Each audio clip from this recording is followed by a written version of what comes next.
You're listening to Barbell Logic, the podcast where we talk about what it means to experience strength and how you can use simple, hard, and effective strategies in training and nutrition to improve your life. It starts with meeting you where you are right now and finding lasting solutions. Welcome to the show. Hey everybody, welcome to the Barbell Logic podcast. This is Beast Overburden, and I'm your host, Nikki Sims. With me is your co-host, Andrew Jackson. Good afternoon. Happy Friday. Yeah, Friday. Tuesday for our listeners, Friday for us. Happy Tuesday. It's nice to be with you on a Tuesday. Tuesday is a productive day, I think. And full of tacos for hopefully most of our listeners. Yes. Any day can Taco Tuesday if you will it. Yeah. Or live in SoCal. Or live in SoCal, yes. Any cool training updates? Did you have a PR recently? I'll call them recent PRs. Yeah. I'm in a pretty good groove right now. Squat 440 for 5 about a week ago. That's pretty meaty. Which is pretty good for me. My lifetime best 5x5 is 440. So hitting it for 5 is not exactly, a first, but, that was 7 years ago or something that I did that. So 440 at 44 years old, or are you 45 years old? I'm 45. Yep. That's cool though. Yeah. So, 7 years older, starting to creep up into that territory where over 200 kilos is always sort of a milestone weight for me for some reason. It becomes as much psychological, I'm noticing.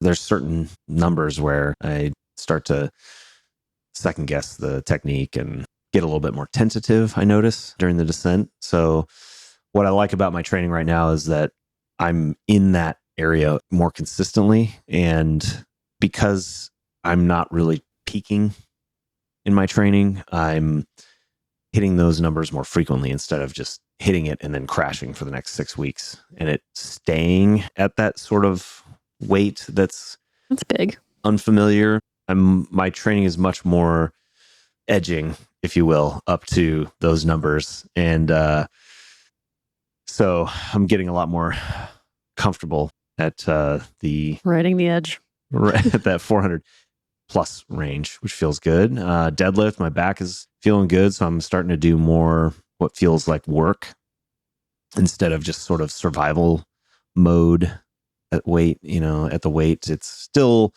not up to kind of where I would like to be, but it's getting closer. Bench, I am actually hitting some lifetime rep PRs. I hit a 5x5 at 330. I think that was the best for me. And then press is kind of in survival mode. So yeah, training pretty good. How's your training? Well, it was pretty good. I took a trip to Prague recently, which was really fun. I found a gym there to train at, which I always love doing. We've talked about that. I liked finding gyms when I travel just to see what the lifting world is like. And I hit a good deadlift, which I was, not going to lie, shocked because jet lag, walking a lot. I went like first thing in the morning. I hadn't had maybe 60 grams of protein the entire time I was there. It was so hard to find protein. So I was just very grateful for my body to allow me to deadlift 264 because it was kilos. It was 264, 120. 120 kilos. Thank you. This is 120 kilos. And I did that for 2 sets of 3. So I was stoked about that. No belt, some liquid chalk that kind of worked. So I was stoked about that, but excited to be pulling heavy. Isn't that kind of cool how you have those sessions every once in a while that really reinforce that feelings are not a good indication of whether the training session is going to go one way or the other? Yeah. Just got to go in and try. Yeah. And it feels good. And that kind of trip is walking a lot, like walking and eating. It was just like taking breaks from walking to eat and taking breaks from eating to walk. And so your body's like, it's just such a different environment. And to go into a gym and try and do heavy stuff just feels like foggy and weird, but body's there. It's like 8 hours ahead. Yeah. Early morning there would be the equivalent of lifting at like midnight. Yeah. Back in your normal time zone. It felt weird. Yeah.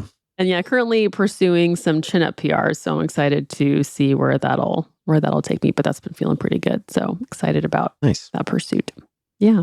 And I want to dive into our subject here. We're going to talk about something that happens, hopefully, outside of the gym.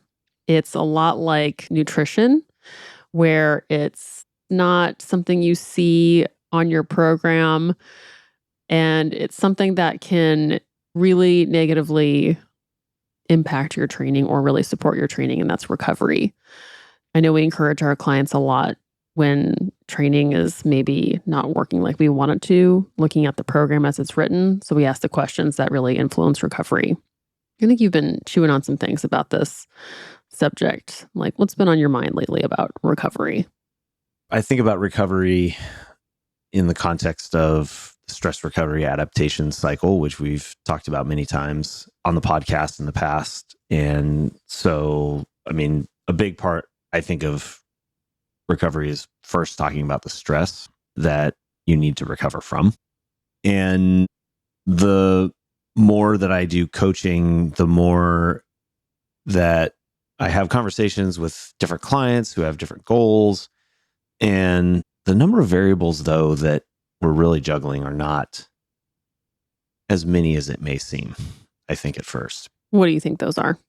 There's, on one hand, an infinite amount of detail and depth that you can go into trying to study energy systems and hypertrophy and how muscle contraction works and how to produce force. And you can geek out on programming and how much intensity and how much volume and all these things that you need to do. But I've talked about this before, that I think that in terms of strength and muscle hypertrophy, we're really on a journey of accumulating hard sets for overall health, cardiovascular health. We want to do some combination of low intensity, steady state work. And we want to also include some sort of high intensity conditioning to stress the energy systems in a way so that we have a healthy cardiovascular system. So how you manipulate those depends on what you are prioritizing. And then to go back to your original question on recovery, how much capacity you have to recover. So you first have to figure out what it is that you're trying to accomplish, what your goals are, whether they are health related, aesthetic related, or performance related, and refine your program to elicit or to include the stresses that are going to move you towards that goal. But they're, for the most part, going to be some combination of weightlifting where you're doing, movements that enable you to accumulate hard sets. And I say hard sets because they could be relatively high rep with relatively lower weight, or relatively higher weight with relatively lower rep. And you're probably going to play around with those depending on how your periodization goes and, which ones work best for you and which ones you can recover from, because some people have a much higher capacity for high volume work and others get quote unquote wrecked, but you are going to first need to define what it is that you're trying to do with your training so that you can impose specific demands. We talk about the specific adaptation to impose demands, the SAID principle, which is that whatever your training includes is, whatever stresses you test your body with is what you're going to adapt to be able to do. So like if I want to get better at deadlifts, doing bicep curls is not the way to get better at deadlifts. Exactly.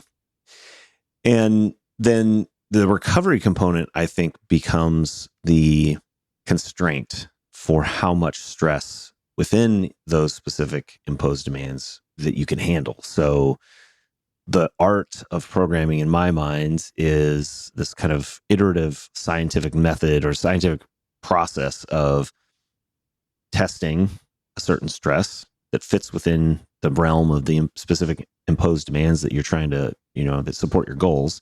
So let's say you're trying to improve your deadlift. You're going to start deadlifting with some amount. And then, like we've talked about, or Matt has talked about in depth, you're going to increment in some minimum effective dose, either by adding weight. Eventually, you're probably going to add more volume, and you're going to test whether you can continue to add more work or do more hard sets, either heavier or more volume, based on whether those numbers keep going up. And then at some point, that rate of increase is going to slow down or be limited by whether or not you can recover. And now you start talking about, back to your original question, how I think about recovery, which includes everything from your training history, your training level of advancement, age, your caloric intake, your protein intake. So now we start talking about nutrition, how much sleep you have in your schedule, how consistent that sleep is. 8 hours when you're on a rotating shift work is not the same as somebody who's got 8 hours going to bed at 10 o'clock and getting up at 6 a.m. every single day. Somebody who's drinking a bottle of wine right before bed, their 8 hours is not the same as somebody who's not drinking at all. Somebody on a caloric surplus is not going to be the same as somebody on a caloric deficit. I think understanding how those variables can be managed to be able to support your ability to recover from the stress that you're imposing, so that you can then evaluate the adaptation based on weight going up on the bar or your body composition changing or your performance in the sport improving, is the cycle of training life that we're sort of living in. So on one hand, it might sound like a lot of variables, but it actually isn't that many when you write it all down on paper that I think really move the needle.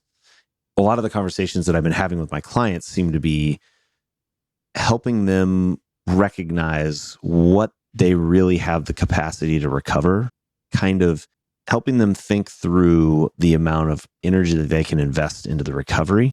Because like I said, that is in many cases going to determine how much stress you can apply. That's such a great question, because when we sign up for something that we want, like, Andrew, I want to do this. And as the asker, like you were saying, I am ready to work. Give me the work. Write down the work for me. I will do the work. I can see it. I can feel it. I know that I'm doing something. I have control over this. But the recovery is actually more of things that you're not doing. It's you not training when you're supposed to not train. It's you sleeping. You don't see it as work. It's outside of normal life that you just think of maybe as life and may not be influencing your gym success or not. And sometimes to achieve something, we'll ask for more work, but that's not the answer. Oftentimes, like, the answer is, what are you doing when you're not training that can maximize what you're doing when you are training? And that's where you have to start, digging in, like, what's your life really like? What's your day really like? Like you were saying, how much stress do you have? What are you doing with your food? Do you even know what you're doing with your food? Yeah, to make this more concrete, because I feel like I may have been too abstract so far, but let's make this really concrete. Client X starts off asking or saying they want to get stronger and lose body fat. That seems to be what pretty much every human on earth wants, to somehow get stronger, build muscle mass, and lose body fat. And so you start pulling the thread on that goal and ask them what they're able to support in terms of their training time. Okay, we can lift 3 or 4 times a week, an hour to an hour and a half. Okay, so far so good. We can throw in some hikes on the weekend, do a little bit of conditioning. Great. We're doing the right things in terms of cardiovascular health. Okay, cool. Now, are you willing to eat more food? I've got this like soft stuff around my stomach, and I would kind of rather lose that and get some abs. Right. All right. So now we've hit recovery constraint numero uno. We can get noob gains. If somebody's lifting for the first time in their life and have never really done much of a structured program, yes, we can get stronger, relatively speaking. But we're going to very quickly run into some constraints if there's no willingness to be in a caloric surplus, because this goes back to specific adaptation to opposed demands and accumulating hard sets. The fundamental physiological change that we are eliciting with accumulating hard sets is muscle growth. Growth means bigger and more. Bigger, right? More muscle. We need more tissue. How do you make more tissue? Your body needs food. It, by definition, needs to be in a caloric surplus. Unless you're a total noob with excess body fat, then yes, it's possible to lose body fat. There are some reserves. Just because your body has something to pull from for some period of time. And adding that initial muscle is relatively easy for your body to build. But if you are a 195-pound guy who's been lifting for a while and wants to lift harder and in a more structured way, you're going to, at some point, have to invest a decent amount of time. We talked about this on the podcast with Jake Gyllenhaal. Roadhouse. Yeah. And, so there's got to be some time for that, along with being able to invest in sleep and maybe make some other changes on the nutrition side. Same thing if somebody wants to recomposition, kind of standard. It's like, okay, well, let's start talking about how willing you are to change the behaviors that you've established over decades of time, that have established you at this sort of body weight that you're at, that you don't want to be at anymore. Okay, so what are we going to change? And often I find that recovery component becomes really difficult because it requires behavior change that you've built over a lifetime, and you on some level must like it consciously or unconsciously because you keep doing it. And in order to change it is probably going to require significantly more energy and frequency of changes than going into a lift 3 or 4 times a week. Yeah. I think it's useful to start thinking about your nutrition as what it provides for you during the session. It has a lot to do with how powerful you can feel during a session, how good you feel at the end of the session, how good you feel for each rep. And then it has so much to do with what occurs between training sessions, which would be that time when you're trying to grow, when you need to build new tissue. And so if you are depleted and you can't perform well during the session, that means that you're missing out on being able to do the hard sets and get the reps in. And then if you are depleted between sessions, you can't grow. And so you're trying to do the hard work. Your programming is way over here, but your body's way down here. They're not together. And so you can get by with that for a little while, like you were saying, when you're new, or for like a week when you're more advanced and they're just disconnected. And then you actually, or what I found is people just really kind of suffer from their choices the next like 2 or 3 weeks when they've been training like they're eating a lot, but the not eating a lot catches up with them and they start to really do poorly in their sessions. And that's when injuries occur. So it's like, how are you eating to support what you're doing in the gym and to support what you're doing between sessions? Yes. And it's tough because there's so much psychological and emotional attachment to how your body looks and feels that I think that's just a whole nother level to the decision-making challenge. And one of the hard conversations to have is, if we're stepping back to think about this in the long term, there's going to be periods where you're going to have to be in a surplus, and then we can go into a deficit to support the big picture goal. But that requires letting go of this narrative that in order to get what you want, you have to be less. Like, there's always something that always feels like you have to take away something. Yeah. Or people assume you have to be constantly taking away. Like, oh, if I just eat less or go on a cut, we're always on a cut. Everybody wants to be on a cut. Then somehow the muscles are just going to come popping out of nowhere. And not to mention the fact that once you've done a cut long enough, then that starts to also not only impact your training performance, but it's hard. You don't sleep as well. The mood's all over the place. It's challenging beyond just how you perform in your workout. But so what else? Like, what are the questions you ask your clients about their recovery? Well, I mean, one level further on the nutrition is within that context, we need to, number 1, get sufficient protein. Number 2, manage your total calories to support your goals, whether you're going up or down. And I would add in a third one that I've been prioritizing more and more with clients is the amount of fiber they get. I think there's more and more evidence that fiber is a key, it's not a macronutrient, but a micronutrient for healthy digestive system. It's been correlated with a lot of the stuff that in the last few years was associated with probiotics. It's being now thought more that fiber might be the bigger player in terms of the gut health stuff that people get really excited about. So I think about those: protein, total calories, and fiber. And to eat a lot of fiber means you're probably eating a lot of fruits and vegetables. Yeah, I'm talking not from just Metamucil or something like that. I want to get it from fruits and vegetables. It's different. Yeah. And some whole grains. Like oatmeal. Yeah. So those are the big ones that I think about there. And then obviously alcohol is we've talked about this before. If you are not accomplishing the goals that you have for strength or body composition, and alcohol is a big part of your nutrition, you need to take a hard look at that, because it's going to slow your progress down no matter what, and may prevent you from achieving the goals that you want eventually at some point, depending on how extreme your goals are. If you really want to maximize your recovery, which can be a goal, that's actually a goal you can state. That would definitely entail looking at all those things you just listed. Like if you set out with your work goal that you want to have, or your performance goal, what can you also do to maximize recovery? There's degrees. I'm not saying everybody has to stop drinking entirely to achieve any goal possible, but maybe there's a limit you got to set, or a time of the day you got to stop. Just like with coffee, like I don't drink coffee past noon.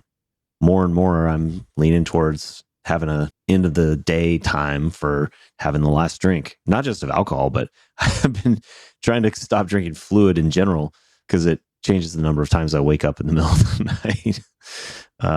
Wonderful feature of aging. Well, you got some more steps in. I kind of wish I could go back to the phase of life, where you just pee your pants in the middle of the night. Like there was a period in life when I was sleeping so hard. Don't worry. I'm pretty sure you'll get back there if you live long enough. We'll get back there eventually. The circle of life. It's like, man, how hard must I have been sleeping back in the day when I would just pee right through it, just sleep right through it. Like, yes, this is what my body's going to do right now. Anyways. Yeah, I actually don't want that to happen anymore, but it's kind of cool that there was a period of time where you could sleep that hard. Your body's like, you need to sleep and grow another inch this month. You must recover. To get to your other question, what other things do I talk about that I think people are reluctant to acknowledge is stress. I am paying more and more attention to stress as a variable of training that cannot be ignored. Yeah, it really can't. It's so big. That's not to say you stop training because you had a bad day at work. Yeah. I'm not talking about that. I'm talking about acknowledging the fact that going through a divorce, or moving, or having another kid, or being sick, that's a stressful event. Or your kid is sick. Work demands. I don't stop training. I'm not saying that. Still go out, and I still show up with an open mind that, like you had a travel is a stress. Like, it's not that you stopped training, but you kind of went in probably with a bit of a open mind that session could go great like it did, or it might not go so well. Like, what are some things you might have done in the moment if it just was not happening? Like, would you have just walked out the door? I would not have been attached to the weight, and I would have gotten some reps in that felt HBD, hard but doable for the day, and still gotten movements in. But yeah, I would adjust the weight. Exactly. Because I have plenty of control over that. I can still get very solid work in if it's challenging enough, good training effect. And yeah, way better than just being like, screw this. If I can't deadlift this weight, I'm out. Throw a little weight tantrum. No thanks. Now we're tying it all together in my mind, because you let the recovery help you manage the stress that you apply under the principle of accumulating hard sets. Good way to put it. So in the tactical moment, you have a certain recovery capacity that you have learned to be able to understand because of training and being coached for a long period of time and lifting heavy weights, often to failure, ideally not all the time, but you've been doing enough hard sets that when this is the kind of hard set where I need to push through and grind, or this is the kind of day where the recovery is, or the stress or what have you, is the day where I need to figure out how to make this a hard set. It needs to be heavy but doable, but it's not because, and this is, I think, the real important takeaway, that we do on the long arc of time want to see weight going up. PRs matter, but in the moment, tactically, it does not. You're not attached to the weight on the bar. Yeah. I was lifting with my sister. I do her programming, and we weren't feeling our best. There was a weight that I thought she could shoot for, and we started warming up to it, and it was too heavy, and I could see that because her form just wasn't looking as good as it usually does. She wasn't hitting depth really well. Even she was like, so she was during this set, I was thinking, we're not going to go up from this weight. And then as soon as she racked it, she was like, I think this is all I can do today. And we were like, yes, that is totally okay. And I was like, in fact, let's go down a little bit, because I also knew what was ahead of us. Like, we're going to go walk around a bunch more. Like, I don't need you to squeak out the weight, 5 more pounds than what I had wrote. We can do 5 fewer pounds or maybe 10 fewer pounds, and you will still have a good workout. Like, we don't need to, make this judgment day on your squat. Let's consider the full picture. And so exactly, in the moment when you're feeling like that, if your form is falling apart because the recovery isn't where it needs to be for that day, that's a good indicator that it's time to make an adjustment on the weight. Right. That, I think, is the real skill that I try to work with my clients to develop, is learning what that is and what that feels like. There is merit, I think, in everyone's training career to have periods of time where you push and you grind and you learn where your limits are. But the more you train and the more you learn what different states of being feel like, and when your capacity to recover is not going to support grinding another set, especially if your goal is long-term health and general well-being, and you're not trying to perform, you're not an Olympic athlete, or you're not even a legitimately competitive powerlifter or weightlifter or whatever sport. And we don't have sponsorships on the line. Like, the showing up and doing some work is going to be so much better in the long run than either grinding through a workout without taking into consideration your recovery, or beating yourself up because you didn't perfectly execute exactly what you expected yourself to do. Yep. That's exactly what I was going to say. We don't need that emotional turmoil from that. Yeah. So it's a fine line to walk. And for all the clients out there who might have a coach, this is not me saying, license to do whatever you want. But it is, I think, encouraging coaches and clients to talk to each other about what's going on in their life, being honest about the energy they have to invest in the recovery side. I was listening to, I think it was Greg Everett, talking about the difference between what is an athlete really. Is it somebody who competes? I think it's someone who goes to a CrossFit gym.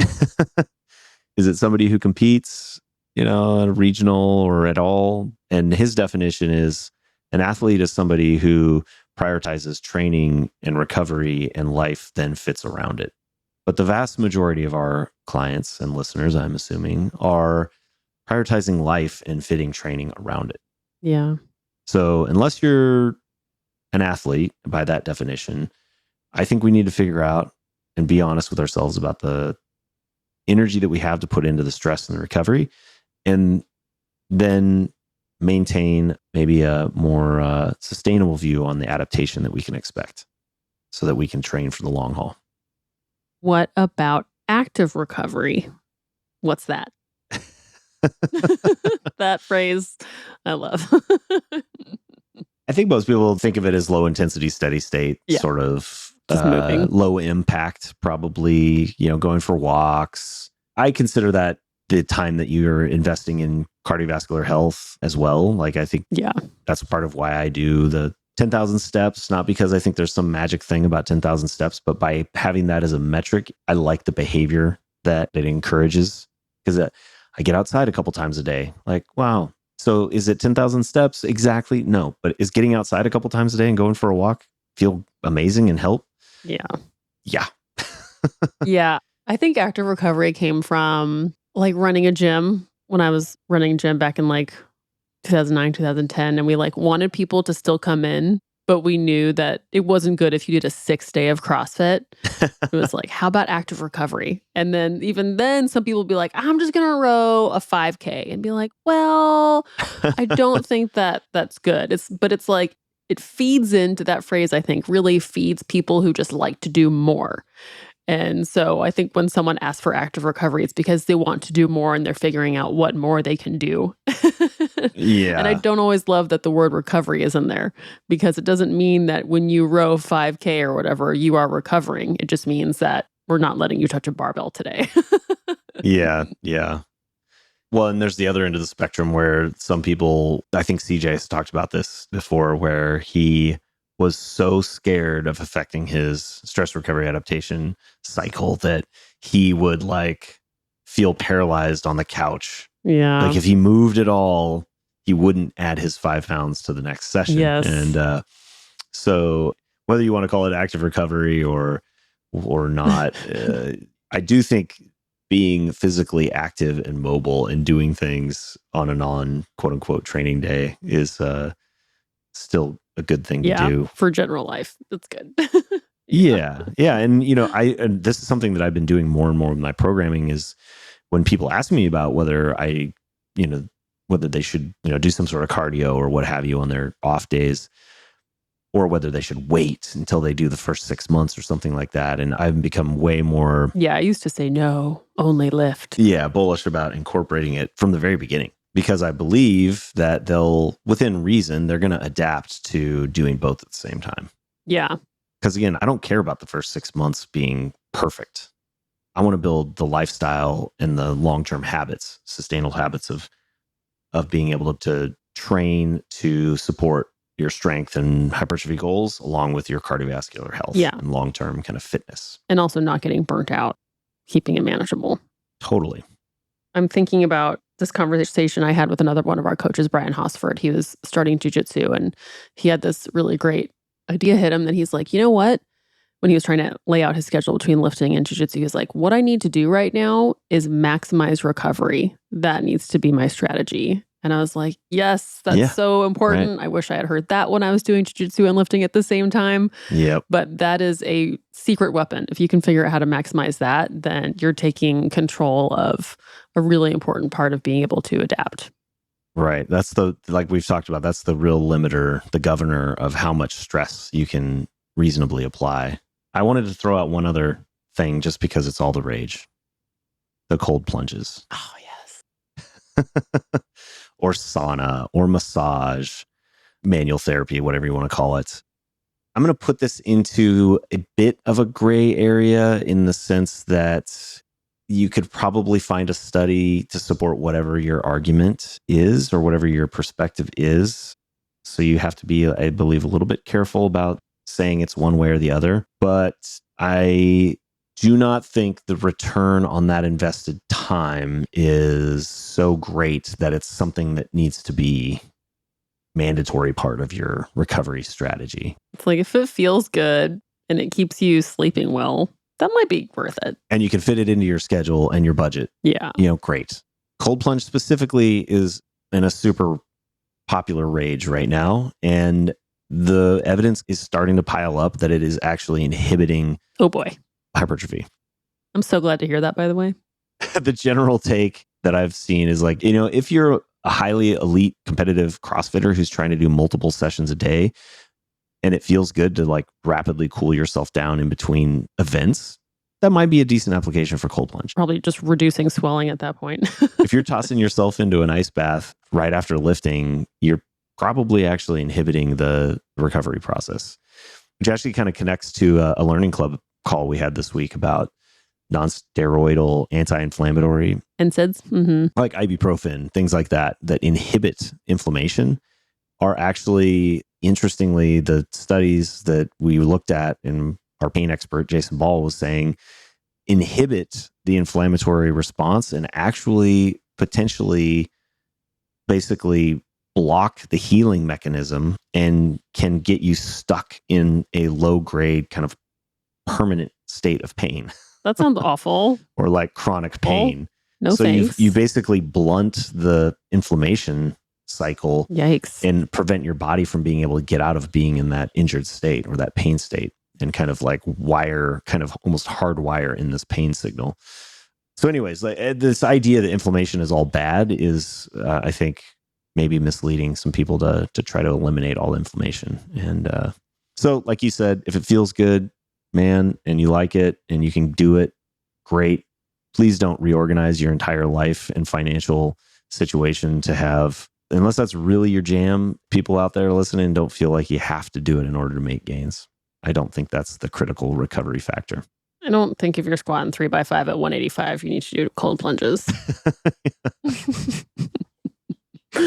Awesome. Well, yeah, I do encourage all of our listeners to think about how they don't have to maybe go to the optimal stage of recovery right away or make those choices, but there might be some behavior changes you can do.